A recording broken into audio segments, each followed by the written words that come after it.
Mr. President, this council was convened today to discuss the implementation of the Minsk agreements, a goal that we all share, despite Russia's persistent violations. These agreements, which were negotiated in 2014 and 2015 and signed by Russia, remain the basis for the peace process to resolve the conflict in eastern Ukraine. This council's primary responsibility, the very reason for its creation, is the preservation of peace and security. As we meet today, the most immediate threat to peace and security is Russia's looming aggression against Ukraine. The stakes go far beyond Ukraine. This is a moment of peril for the lives and safety of millions of people, as well as for the foundation of the United Nations Charter and the rules-based international order that preserves stability worldwide. This crisis directly affects every member of this council and every country in the world. Because the basic principles that sustain peace and security, principles that were enshrined in the wake of 2 world wars and a Cold War, are under threat. The principle that one country cannot change the borders of another by force. The principle that one country cannot dictate another's choices or policies or with whom it will associate. The principle of national sovereignty. This is the exact kind of crisis that the United Nations, and specifically this Security Council, was created to prevent. We must address what Russia is doing right now to Ukraine. Over the past months, without provocation or justification, Russia has amassed more than 150,000 troops around Ukraine's borders, in Russia, Belarus, occupied Crimea. Russia says it's drawing down those forces. We do not see that happening on the ground. Our information indicates clearly that these forces, including ground troops, aircraft, ships, are preparing to launch an attack against Ukraine in the coming days.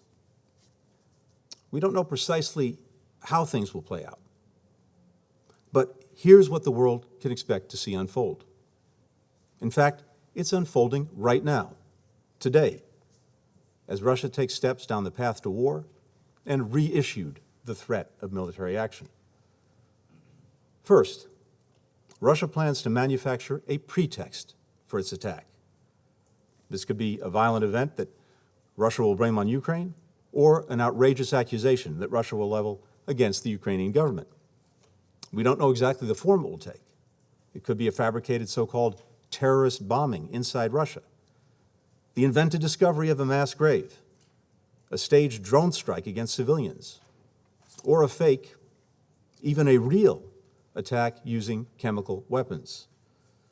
Russia may describe this event as ethnic cleansing or a genocide, making a mockery of a concept that we in this chamber do not take lightly, nor do I take lightly, based on my family history.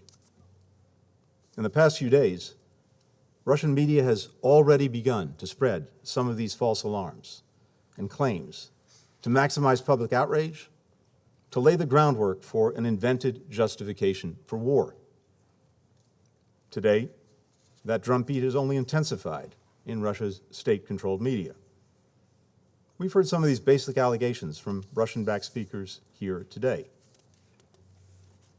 Second, in response to this manufactured provocation, the highest levels of the Russian government may theatrically convene emergency meetings to address the so-called crisis. The government will issue proclamations declaring that Russia must respond to defend Russian citizens or ethnic Russians in Ukraine. Next, the attack is planned to begin. Russian missiles and bombs will drop across Ukraine. Communications will be jammed. Cyber attacks will shut down key Ukrainian institutions. After that, Russian tanks and soldiers will advance on key targets that have already been identified and mapped out in detailed plans. We believe these targets include Ukraine's capital, Kyiv, a city of 2.8 million people. And conventional attacks are not all that Russia plans to inflict upon the people of Ukraine. We have information that indicates Russia will target specific groups of Ukrainians. We've been warning the Ukrainian government of all that is coming. And here today, we are laying it out in great detail with the hope that by sharing what we know with the world, we can influence Russia to abandon the path of war and choose a different path while there's still time. Now, I'm mindful that some have called into question our information, recalling previous instances where intelligence ultimately did not bear out. But let me be clear. I am here today not to start a war, but to prevent one. The information I presented here is validated by what we've seen unfolding in plain sight before our eyes for months.